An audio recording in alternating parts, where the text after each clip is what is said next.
chose that one because it was more interesting to caricature.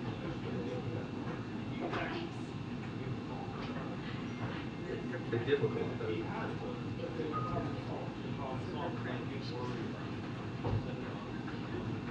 What's up, Jim? What's up? How you been? Not bad. How about you? Not too bad. I've seen you in a long time. Got your man in the most important camera in the White House Yeah, today. right. This is the best kept secret in town. Don't have to go and do any other work besides this. You know, get to feed footage every once in a while. Can't beat it. Although I'll be Jocko the next couple days after this. Really? Where's Shocko gonna be? Vacation. Really? I didn't think he did that except for August. Yeah, right? So I'll be, Because he usually would schedule it, you know, when he knows it's down. maybe it's for some other reason. I don't know. I mean, maybe in the past. I don't know what he does now. Yeah. So. Because it used to always be like, it was, because he knew that they usually went dark in the August recess. Yeah. Well, that's cool. Why not take it when you can, you know, although I wonder if they furlough it in August. They used to. Yeah. I mean, I think, yeah, because so that's why he would just say, all right, I'm on. And he should. It's not good for your health. Like, I couldn't do that job every day. That's cool. That's fun. He's been doing it for like 12 years. Yeah. And it's, I can honestly say, he's the highest paid employee. But at what cost, you know? Yeah. What are you doing today? Live shots? Yeah. No, that's not bad. No, it's a beautiful day. Yeah. A day to be outside stuff. I was doing John Marshall Steakout yesterday. Oh, yeah. And it was a great day to be outside. Oh, yeah. But I sat underneath the tree, and by the time the day was over, I looked at my phone, and there was sap all over the phone. And then I got home, and I had a shirt similar to this, but it's blue, you know, same brand. Very expensive shirt. It was covered in sap. It was all in my hair. Oh. And then mosquitoes. The mosquitoes are wicked in that park. Yeah. I was there for a couple hours like a week or so ago. I was doing relief. I guess I thought it was bearable only because I've been on the North Lawn, so do your worst, right? Yeah, it's bad out here, but that park is pretty bad. Yeah. All right, man. We'll work out. See you, Bill. All right.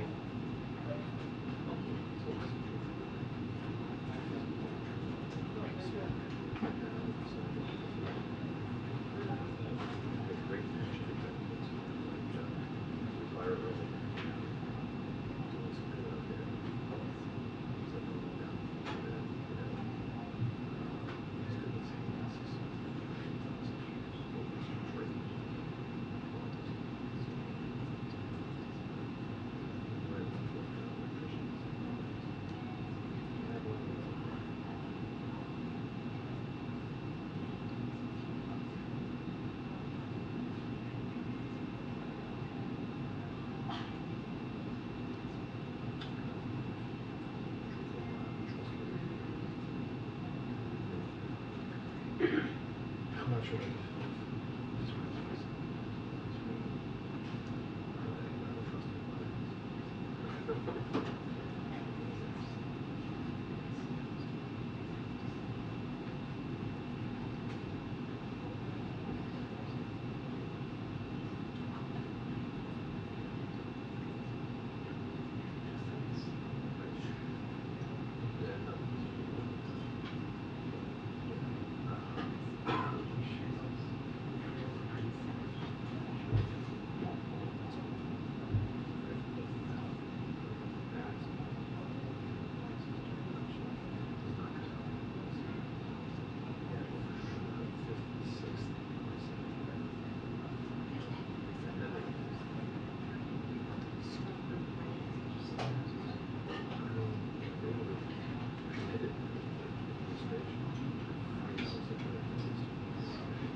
Forced to. Okay, great. Basis, but okay. Whereas, back up, right?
Yeah, she smiled at me. There you go.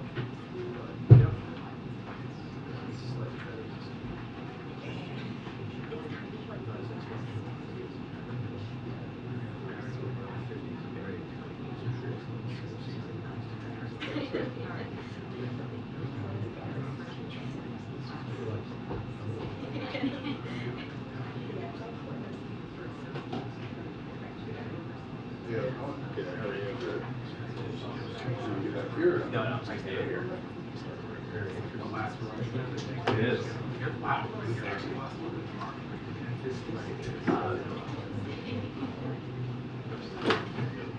You get my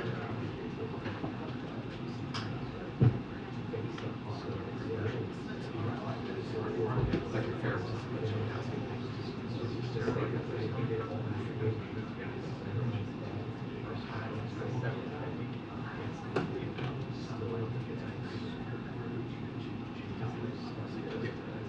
Yeah, they sent an email that you gotta push it 115. No, 112. I did think it was, I did think it was, I guess especially if you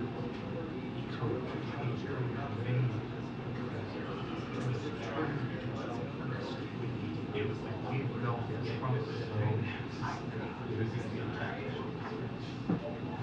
nothing but that.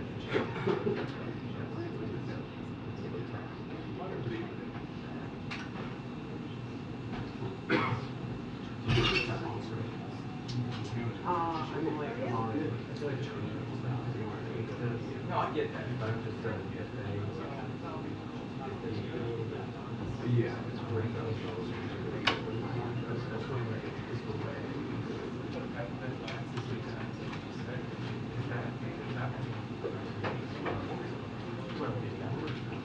Hey, come on. Oh, yeah. Jim. Hey, Eric. That's for the speech. Yeah. There's not like 2 weeks.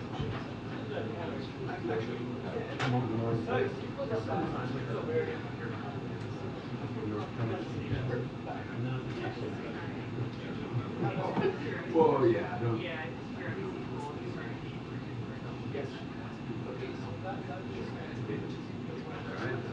What if you just did a live show? Imagine you're catching a weird fish.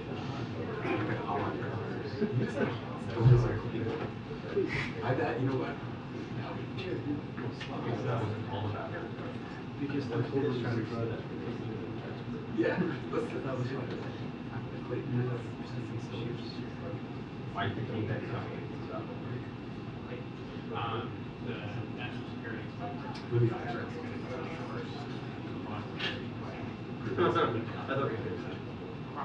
I think I mean like. I told her. I'd be better with you. Because she can lose this.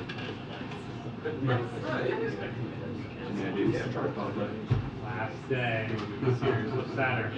No, it's one of the reporters that does the little stand up here. I can put it back here for now.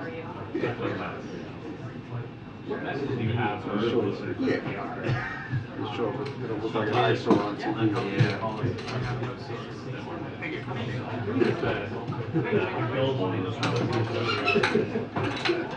The propaganda. You had one job.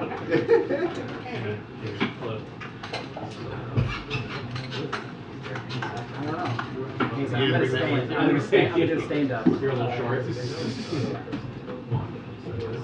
Very tall. Put it on the side. There, let's go. Embracing perfection. Most likely when it's Yeah. We should change plans when you see Treasure Con. I feel like I owe it to my Yeti, and I feel like I'd rather see this new Spider-Verse movie 30 times. He's given so much to us.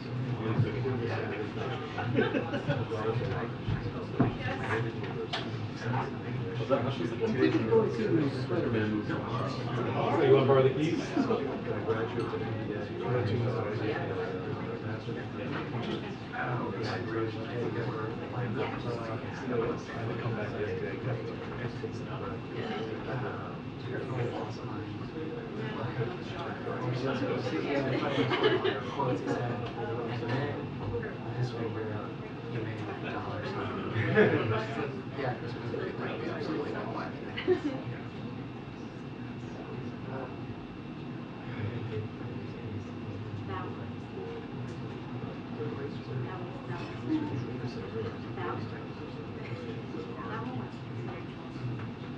Hey Chris, there's quite a few native ducks. Oh yeah, yeah, the most popular tweet of Yeah, the thing went viral. Yes, must credit. I saw that one retweeted many times.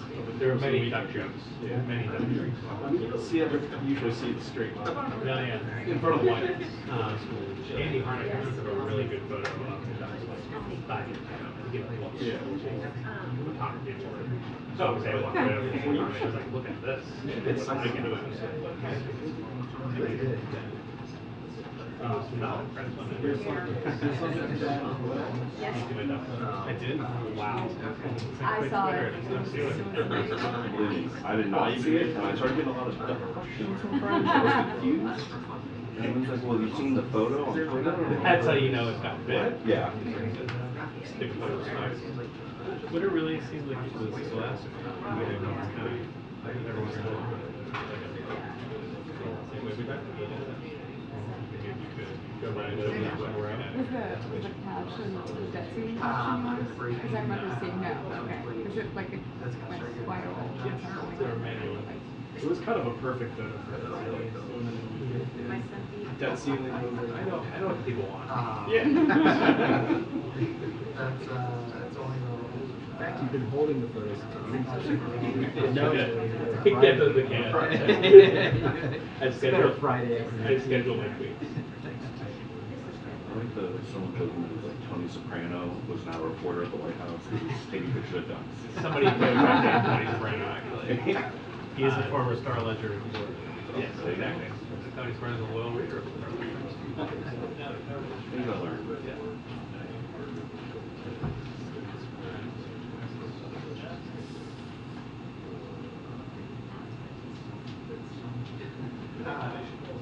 So, Don is still on payroll. And Don is still on payroll over that. Or everyone's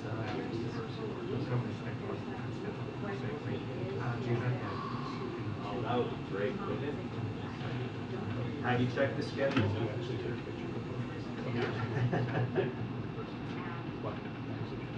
Okay, yeah. Actually, already next week. Yeah.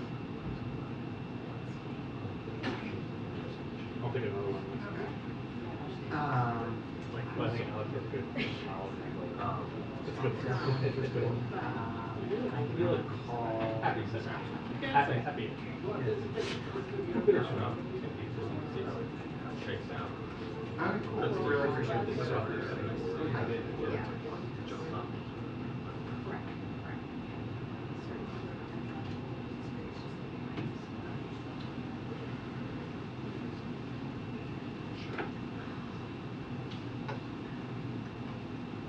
How many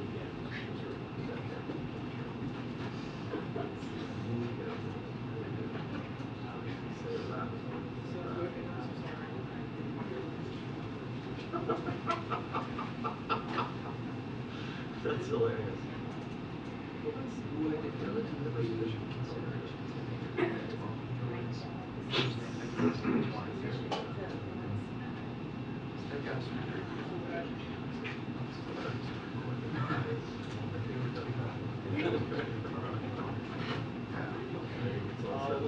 You want to take sure that it's 20 or something.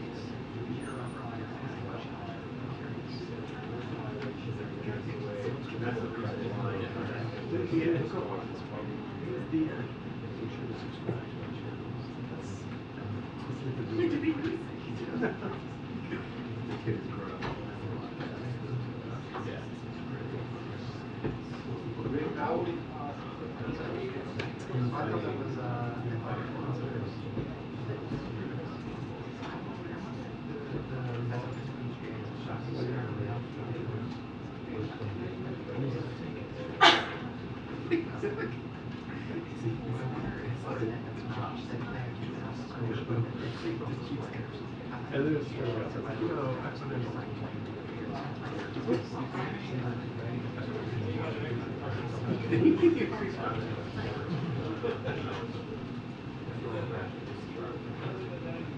You're right. He takes it. That's right.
When you care. Right. Activities, as it was so big. It was. At that time. Music like crap. Yeah, we saw that.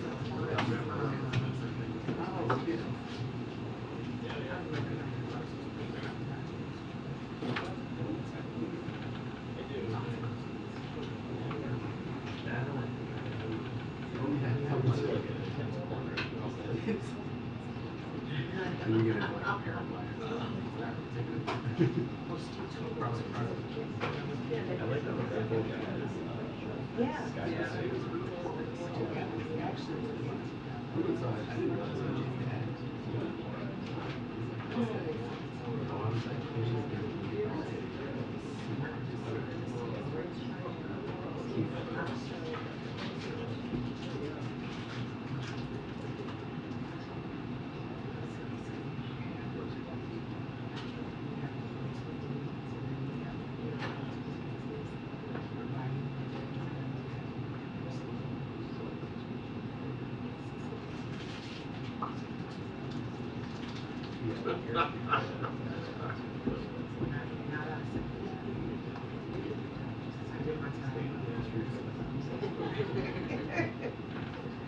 Don't get me wrong.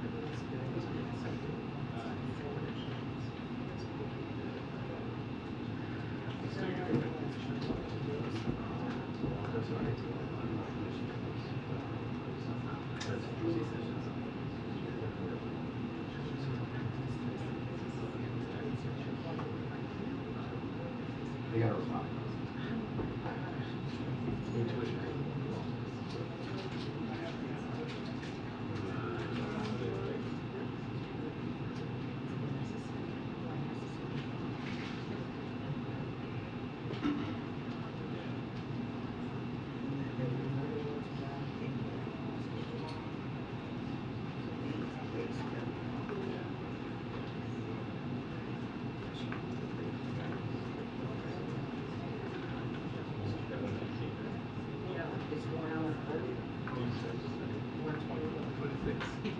There. I haven't seen it.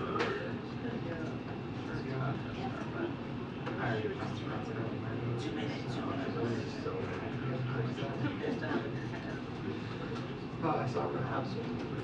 Yeah, and I, And I, was it Iowa? Yeah. yeah, it was like, oh, 2 minutes.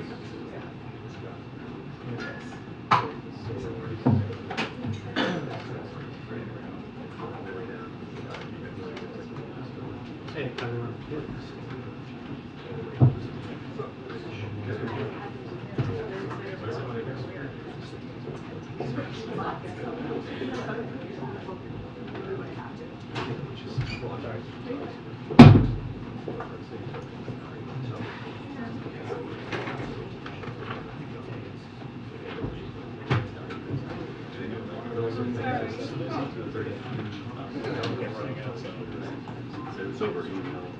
Oh, okay. good, how are you? Noticed you were here some cheese. Yeah. Knock it out. Oh, good. Here, I think I might come and try to trip them, break their ankle.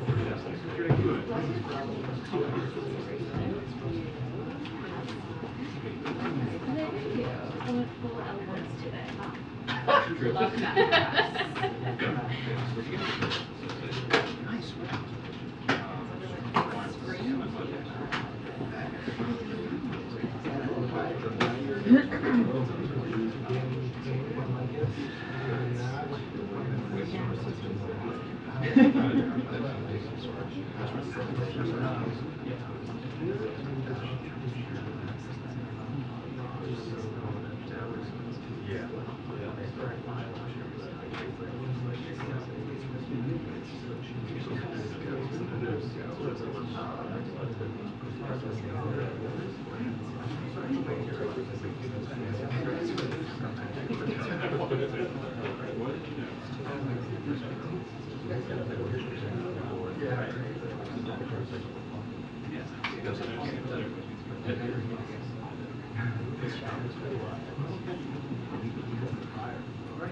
Camera shot or the president shot?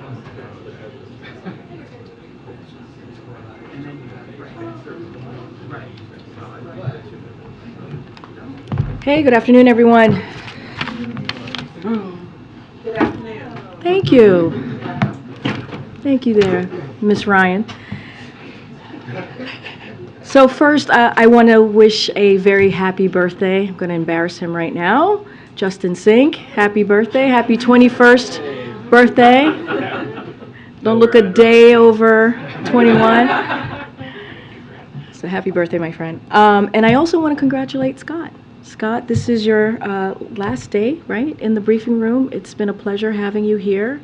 I know your new role, and congratulations on your new role as the weekend host of All Things Considered and Consider This. Very exciting. We'll be listening, I'll be looking out for your voice.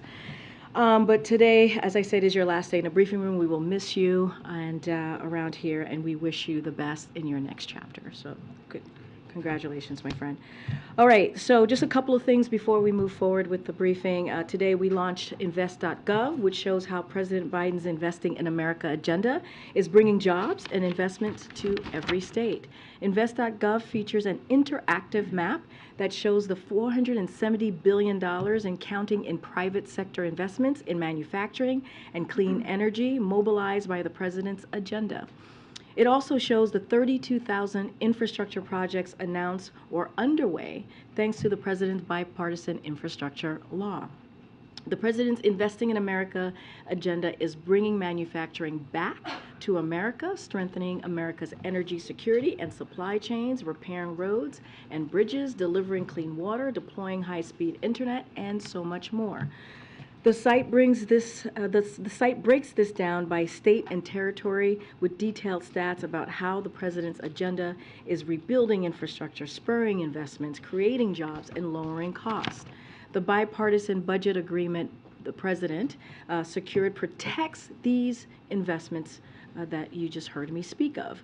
They will continue to power the economic progress we've made over the last 2 years, bringing more jobs and opportunities to communities across the country. To highlight the impact of President Biden's Investing in America agenda, members of his administration will fan out across the country later this month for a second installment of the Investing in America tour during the congressional recess around July 4th. Now, as just one example of Investing in America, President Biden today announced that the EPA is deploying $115 million to help repair Jackson, Mississippi's water system and deliver clean water to the community. As you all may remember, the city's water system was in crisis at some point last summer. And even long before then, the people of Jackson have lived under constant threat of boil water orders. This initial investment will help stabilize and rebuild the city's water system, and it's part of the president's commitment to ensure every American has access to safe, clean drinking water. And finally, I just want to touch on a lawsuit that was brought by Big Pharma challenging Medicare's ability to negotiate drug prices.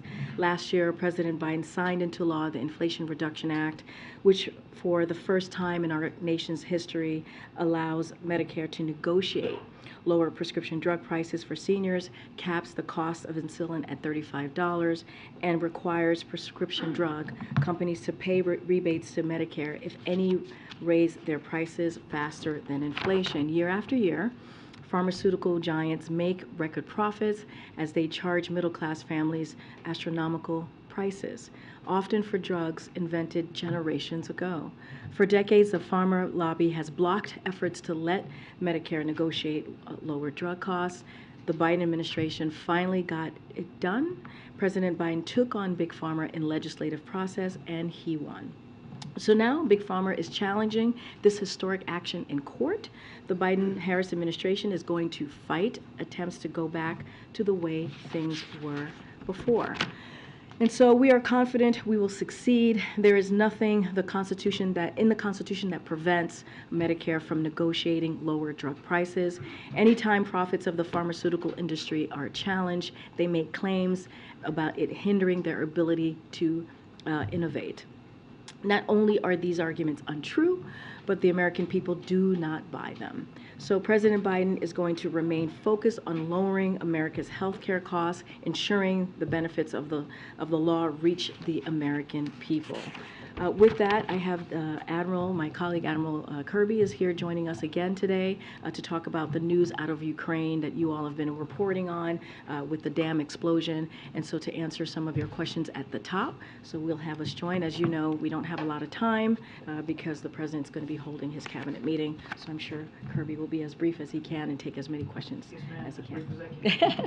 Thanks, Kirby. Yes, ma'am. Hey, everybody. Look, I know there's been a lot of interest in the destruction of the Nova Kakhovka Dam in Ukraine, and I wanted to just take a minute to address it. As you might expect, we've been closely monitoring the impacts of that destruction, which has triggered massive flooding in Ukraine and resulted in the evacuation of, at the very least, thousands of Ukrainians. We know there are casualties, including likely many deaths, though these are early reports and we cannot quantify them right now. We've seen the reports that Russia was responsible for the explosion at the dam, which I would remind, Russian forces took over illegally last year and have been occupying since then. We're doing the best we can to assess those reports, and we are working with the Ukrainians to gather more information, but we cannot say conclusively what happened at this point. We will certainly share more information when we can. What is clear, and what we absolutely can say, is that the damage to the Ukrainian people and to the region will be significant. This dam, which was built in 1956 as part of the Kakhovka hydroelectric power plant, sits astride Ukraine's Dnipro River. It's about 30 yards high and about 100 yards or so wide, and the reservoir it protects holds about as much water as the Great Salt Lake in Utah. So that's a lot of water. Now, that water helps supply southern Ukraine, including the Crimean Peninsula, as well as the Zaporizhzhia nuclear power plant. And I would add, we were relieved to see the statement today by the director of the IAEA asserting that there was no immediate risk to the safety of that plant. And as I mentioned, the dam also helps power the Kakhovka hydroelectric power plant. So, in addition to loss of life and livelihoods, its destruction could very well have a devastating impact on Ukraine's energy security, and it will certainly have an impact on Ukraine's canal system. So we're in touch, as I said, with Ukrainian authorities on how we can provide assistance to the many Ukrainians who have been displaced and forced to flee their homes for safety. We'll continue to work with humanitarian partners on the ground to supply aid. Russia's unprovoked war in Ukraine has had a devastating impact on the Ukrainian people and brought terrible suffering to them. We will continue to support Ukraine in any way we can, including through military, humanitarian, and economic support. As I said earlier, we'll monitor this as best we can. We'll stay in touch with our Ukrainian counterparts, and as we have more information, we'll certainly provide it to you. What impact do you think the dam's destruction could have on counteroffensive operations?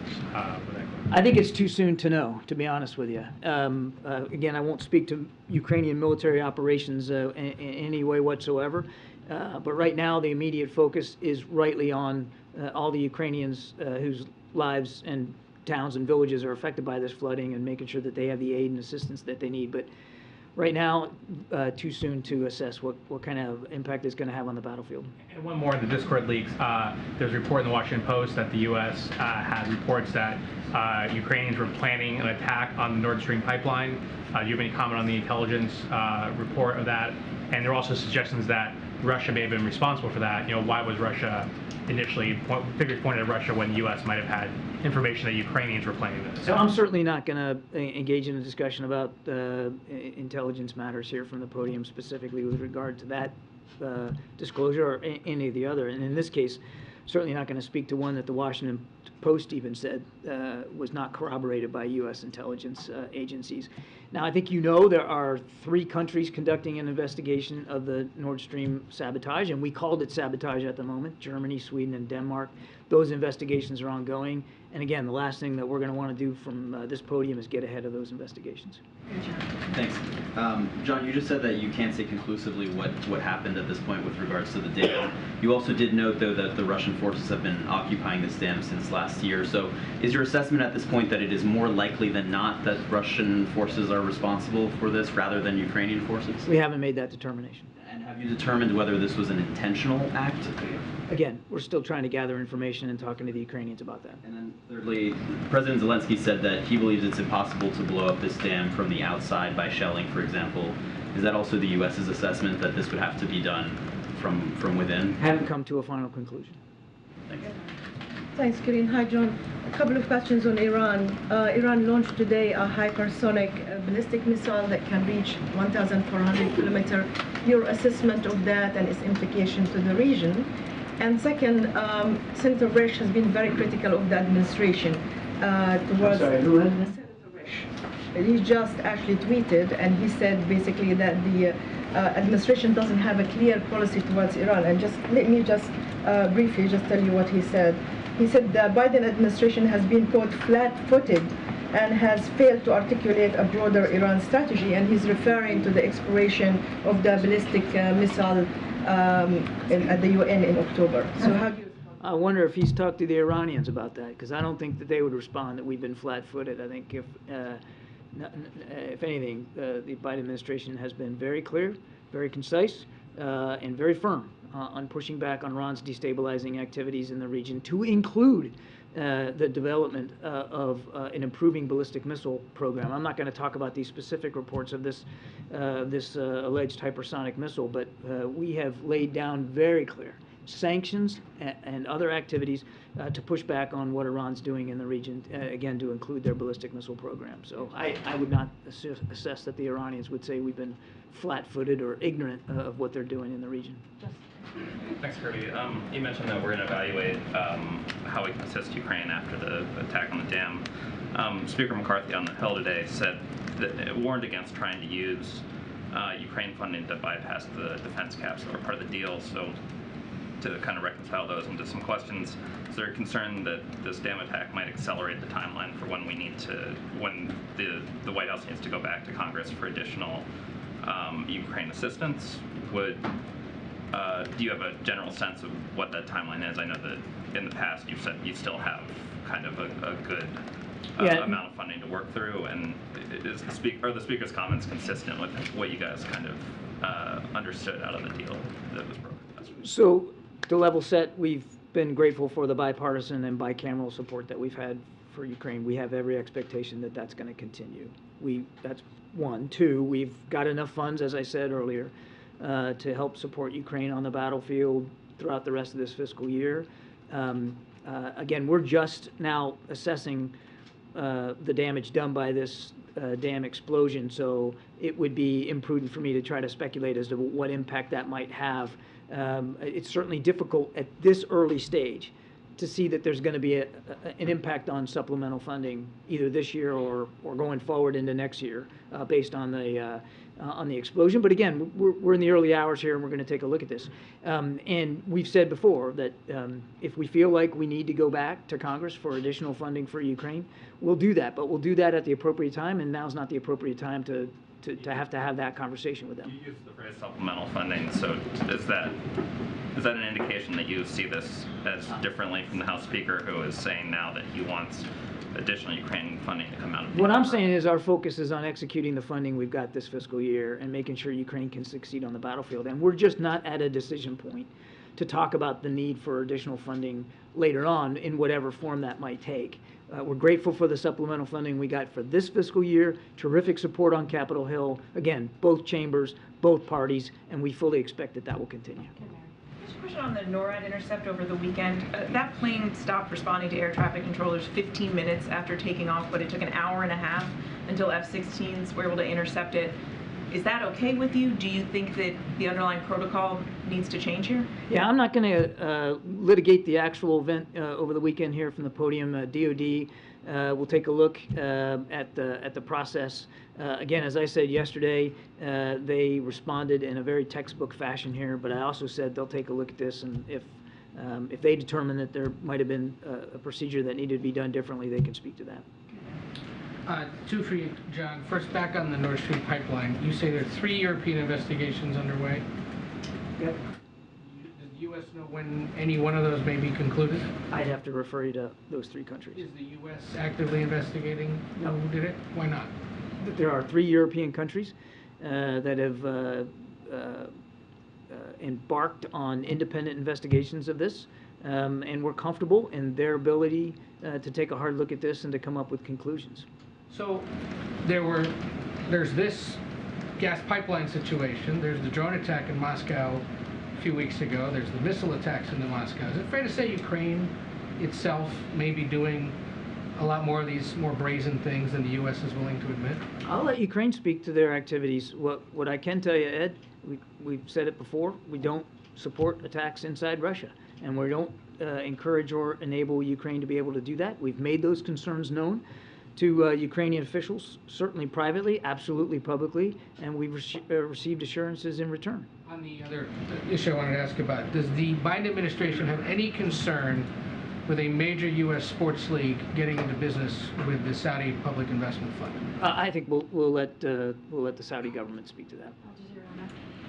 Does it seem believable to you that Russia would destroy a dam and flood ethnic Russian villages and cut off a water supply to Crimea? I mean, that doesn't seem logical. It seems about as logical as blowing up one's own pipeline, doesn't it? We've come to no conclusions on this. We're working with the Ukrainians. We'll try to get as much information as we can. Okay, I have one more question.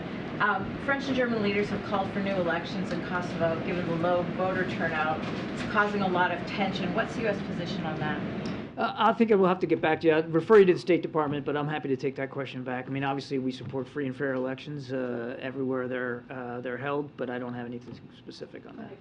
Another question, this time on Africa. Is the president still on tap to go to the continent later this year? I don't have anything on the calendar, April, but the president is absolutely intent on visiting Africa, as he said he would, and I don't have any. I don't have a trip scheduled to speak to right now. It is still planned to happen. He still intends to visit the continent, absolutely. Just one more quick follow on the NORAD event over the weekend. I know you said DoD is investigating it. I did not. I did not say they're investigating it. Looking into what happened. No, I'm not. I didn't even say that. It is common practice when DoD conducts an operation for them to take a look and just walk through a sort of a hot wash of it. Mm-hmm. I'll let them speak to whether they're doing that and what that looks like. Well, my question for you on it is, if you look at the timing and the data from the plane, it seems like the intercept happened after the plane had flown over Washington, D.C. Was that, from your understanding, an intentional choice, or was that an issue of planes catching up and trying to get there? I don't know. I'd refer you to DoD. John, on the dam explosion specifically, can you just speak to the president's engagement on this when he was briefed? And is one of the steps here that he is ordering the declassification of some of the information that would help be able to reveal publicly who the U.S. suspects was behind this? The president was certainly kept informed of the event earlier this morning. I don't have the TikTok for you on that, and I know of no decision to downgrade anything at this point. And then separately on, we understand Secretary Blinken will be traveling to China in the coming weeks after, of course, the visit that was canceled earlier this year. Can you speak to the U.S. officials who were there in the last couple of days, what role they may have played in trying to finalize this trip that had been tried to be rescheduled? Certainly one of the purposes of Dan and Sarah's trip was to again, as I said yesterday, to make sure the lines of communication remain open and to talk about the potential for future visits, higher level visits. I think I said that yesterday. And they felt that they had good, useful conversations with PRC officials about that and to that end. And I think you'll see us speak to future visits here in the near future, but I just don't want to get ahead of the schedule. Thank you. Great. Quick one on Lavrov and his comments on F-16 fighter jets. He said that U.S.-built F-16 fighter jets can accommodate nuclear weapons and warned that supplying Kyiv with them will escalate the conflict further. Do you have a response? The first thing I would say to Minister Lavrov is if you're worried about Ukrainian military capabilities, then you should take your troops and leave Ukraine. Number two, these F-16s are going to be provided as a part of long-term defense needs for Ukraine. We've been very, very open and transparent about that. It'll take some time for those jets to get there. We're going to start with a training program for Ukrainian pilots, and that hasn't started yet.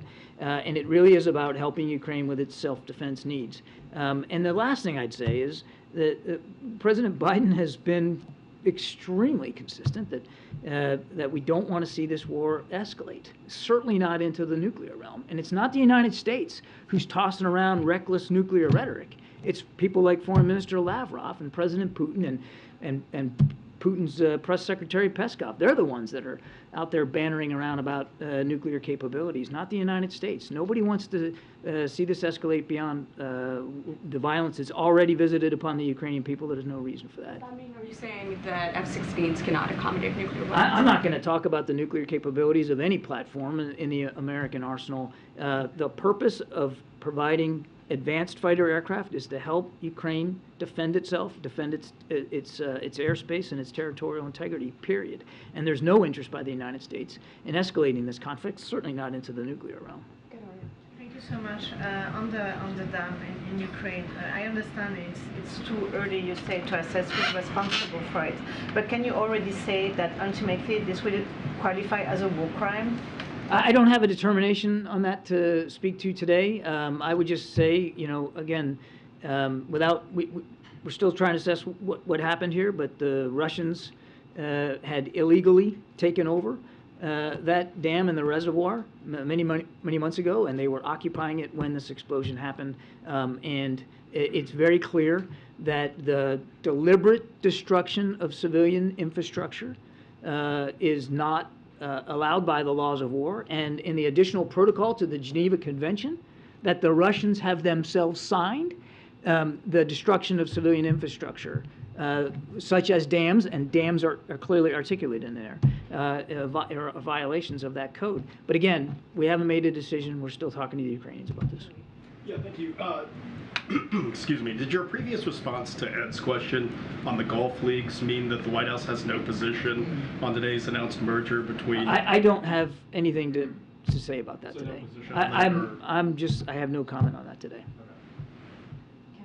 I was going to ask that. Great. But also, save me the breath.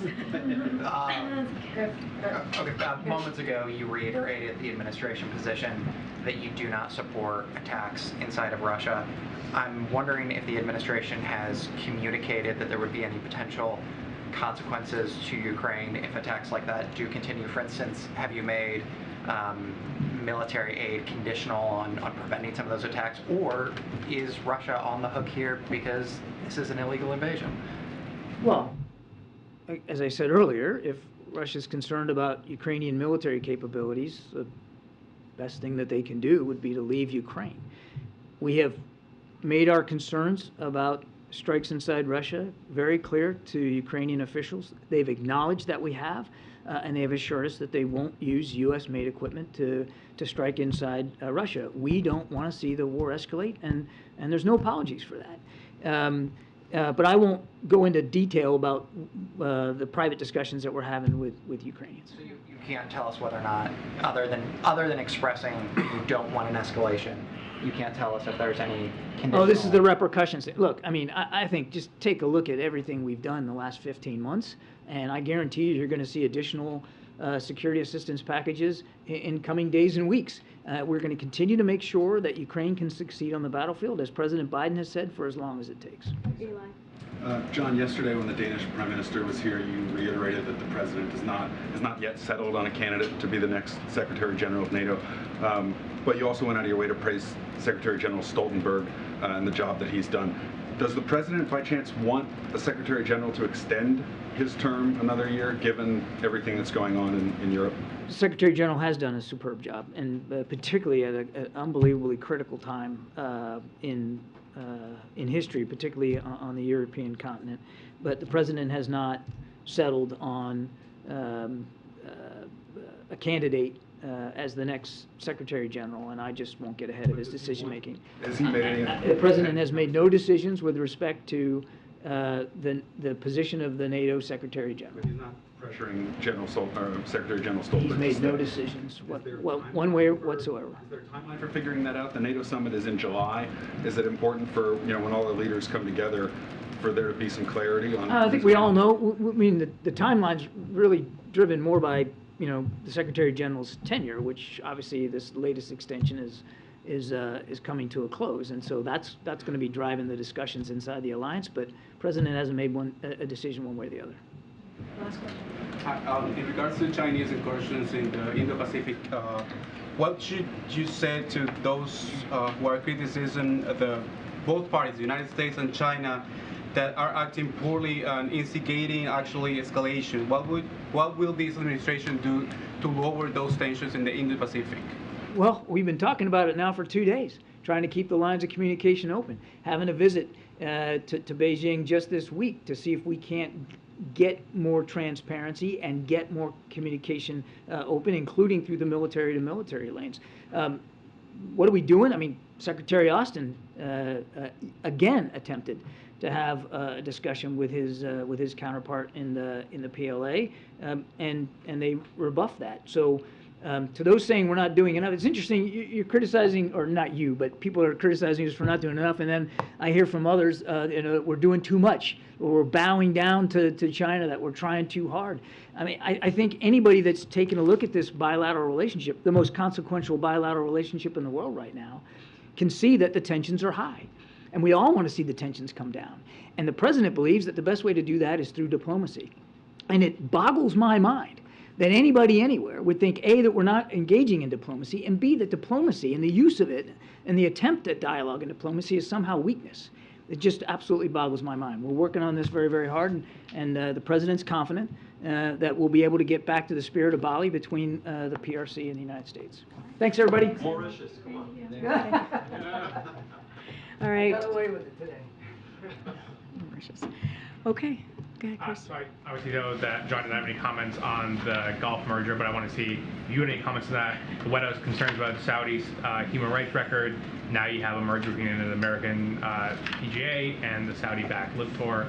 What are the feelings on that? Look, I'm going to be in line with my NSC colleague and say the same. I'm not going to be commenting on that particular merger, so we don't have anything to share at this time. But when it comes to human rights, as we have said over and over again, this is something that the president has been very clear about and has brought that up with leaders that he's met with, and so that is never anything that we shy away from. But on this particular merger, we're just not going to comment from here.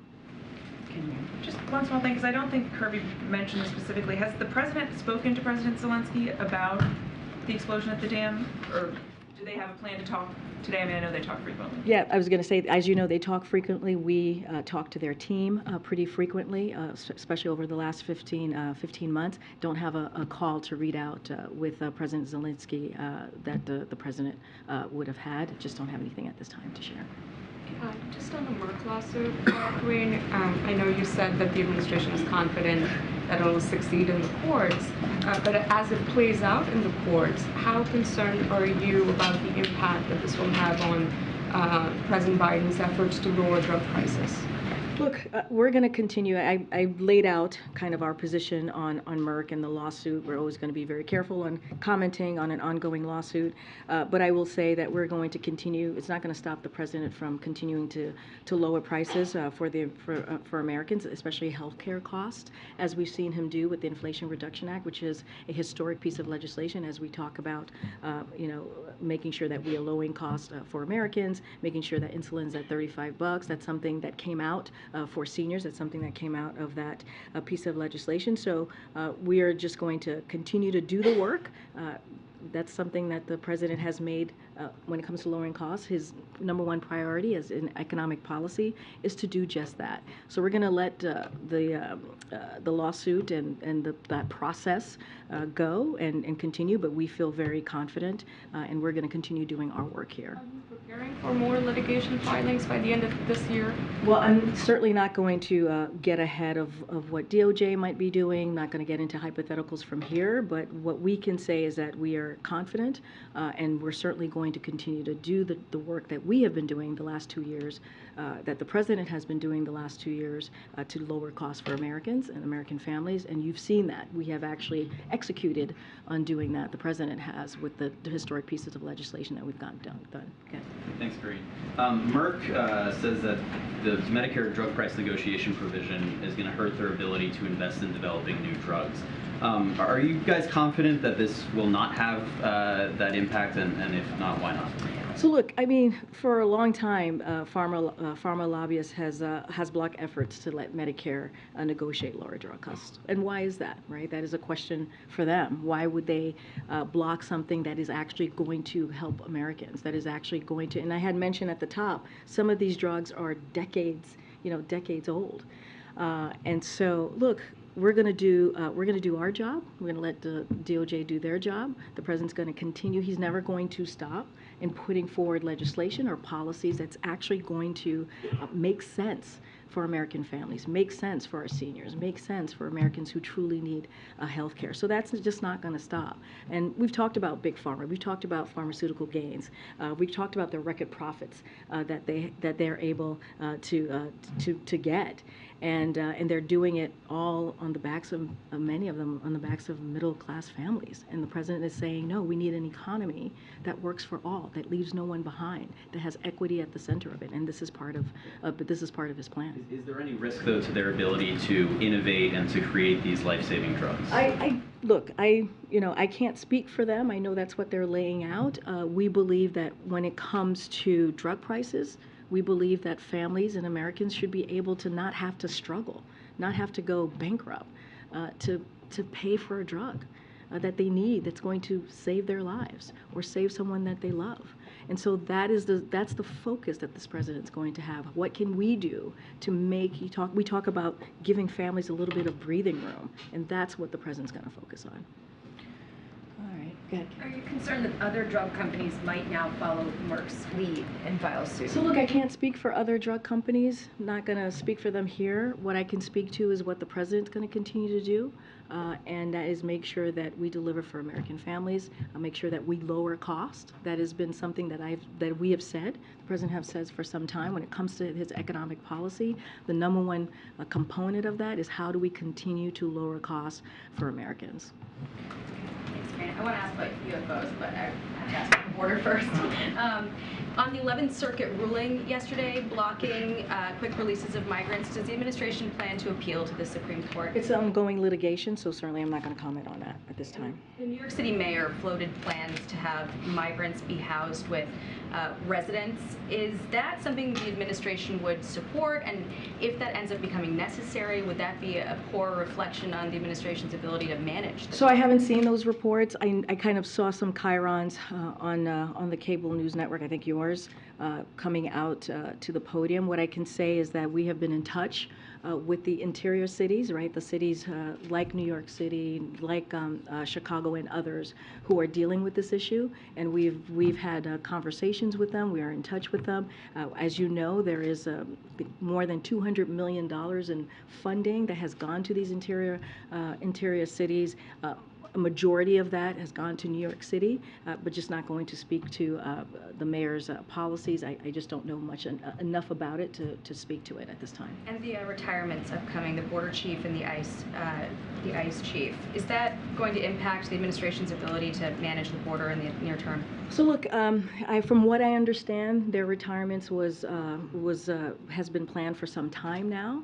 And so just going to leave that piece to them, and certainly they can speak to their retirement. What I can speak to is what we have seen these past couple of weeks since Title 42 has been lifted. We've seen legal migration go down significantly, and that's because of the plan that this president has put forward. You think about diplomacy, you think about deterrence, you think about making sure that we're expanding legal pathways. That's what the president and his administration has been able to do, and that's why we have seen such a decline at the border. And I think that speaks to the president's leadership and what he's been able to do with his team, and I think that's incredibly important. Go ahead, Steve. Real quick though, this whistleblower report alleging that the U.S. military has been retrieving craft of non-human origin for at least several decades. are we alone? And if we were not, would you even tell us? I would refer that question to the Department of Defense and let them answer that question for you. Go ahead. Back on the Merck lawsuit, just to drill down it just a little bit. You said at the top that there's nothing in the Constitution that prevents Medicare from negotiating. The lawyers for Merck are arguing that it violates the Fifth Amendment, the Takings Clause, the First Amendment. It's too coercive.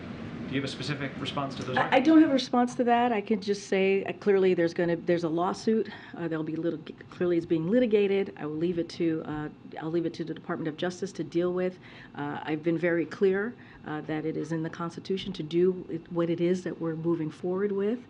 This is a piece of legislation clearly that was passed. The President signed into law, and it's going to help American families. It's going to help Americans that really truly need it. We should not be in a situation in 2023 where you have American families who are sitting around the kitchen table every month trying to figure out how are they going to pay for these bills, and what is it that they're going to cut so that they can't get a drug that is life-saving. And that is something that the President is aware of. You hear him talk about, he's talked about how he grew up and how those conversations are incredibly difficult. And so this is what the President's been talking about, right? Making sure, again, we don't leave anybody behind. We have equity at everything that we do, and that we have an economy that grows from the middle up and the bottom up, middle out, and that's the President's plan. He's going to stick to it. Get April. On Mississippi, Jackson, Mississippi, and this $115 million towards repairing their water infrastructure. Mississippi isn't alone. Flint, Michigan still has infrastructure problems. What's happening not just with Mississippi but also with Flint as you're in these efforts to repair? No, it's a good question, and certainly EPA is going to be running this process, so I would refer you to specific programs on this particular $115 million that we announced today. So this is an initial investment, let me just say that first, that the President fought for, and that was secured, and that's over $600 million from Congress for the city's water system, as we talk about specifically on Jackson, and in the fiscal year 2023 government funding bill, that's where that's coming from. And so it is on top of tens of millions of dollars we've already deployed as it relates to the city. And let's not forget, this is through the President's bipartisan infrastructure law, and also the American Rescue Plan. So because of these two pieces of historic legislation, one was bipartisan, one was the American Rescue Plan was just by Democrats who pushed that along, and the President's first major piece of legislation, they're going to help cities like Flint. It's going to help, as I just mentioned, Jackson. And so this is really important, right? As we talk about how we're moving forward as a country, our economic system, how we're going to make sure that we take care of areas like this that have been left behind, that has not have had any really much investment to deal with the water situation that they're having to deal with. This is why it's so important that we have the infrastructure law. It's why we're so important that we're able to get the American Rescue Plan. As it relates to Flint, I would refer you to the EPA. Well, they have more information on how these two pieces of historic legislation are going to be deployed and helped in Flint. So on the broader piece, though, beyond Flint, beyond Mississippi, this is a nation that has a lot of antiquated systems underneath. So you're saying that this will be more broad? Oh, absolutely. Yeah. I think that's why, again, that's why the bipartisan infrastructure law is so critical, because it is meant to more broadly deal with communities just like this and other communities as well, as they deal with, as they deal with the water system, as they deal with, broken roads, as they deal with trying to fix, their bridges, all of the things that is so important. Let's not forget, this is a president who has said, when it comes to his infrastructure bill that is now law, clearly it's about the decade, right? Infrastructure for a decade. It is incredibly important, and it's going to change lives for Americans across the country. Okay. Understanding that you're not going to get into the position on this Gulf merger, do you know if this merger would be subject to federal regulatory oversight from like the FTC or DOJ? So I'm just not going to get into it from here. I'm just not. Yes. Go ahead. Sure. Go ahead. Thank you, Karine. I want to ask about the president's tumble that he took on the stage in Colorado the other day. It's absolutely true that any one of us could trip over an object just happens to be in our path. Nonetheless, we've all observed the difficulty this president has in certain settings. Steps are one of them. Of course, there was no sandbag in his path on the steps up Air Force One on any of those occasions. And I was struck particularly by the incident on May 19 in Hiroshima, where the president descended down a set of stone steps toward a shrine, at the bottom of which steps he was greeted by the Japanese Prime Minister. And if you look at that footage, the president slipped and caught himself on those steps. And as he greeted the Prime Minister, you could even see on the president's face pursed lips as if to say this was a close one. And I know I watched that scene with my heart in my hands, because this was a set of stone steps, and even though there were handrails on either side, he was directed by his advance team, presumably, to descend at the middle of those steps, unaided by the handrails, the Japanese Prime Minister, an aide, or anything else. And that could have been really catastrophic. And so my question to you is whether this whole series of incidents has led the White House Chief of Staff to direct some kind of review of the advance procedures that are employed on behalf of this, the nation's oldest president. So let me say you've paid a lot of attention to that particular situation. I actually did not see that. I was with him in Hiroshima, so this is something that I was not aware of, so I can't speak to that particular moment. You know, here's what I will say. This is a president, you know, that has had an incredibly impressive first 2 years. When you think about what he's been able to get done, when you think about the record historic pieces of legislation that are now into law. I just went into it with the different pieces of legislation that's actually going to make a difference and change Americans' lives, Americans who truly need it. And that's, I think, is what the American people are looking for. They're looking for someone that can actually deliver like the president has done. And even last week, when you think about the budget negotiations, you heard from Republicans, congressional Republicans, ranging from the right MAGA and members to Speaker McCarthy, emphasize the president's smarts and capabilities in making sure that there was a bipartisan, reasonable, common sense piece of legislation, a fiscally responsible piece of legislation that is going to help American families.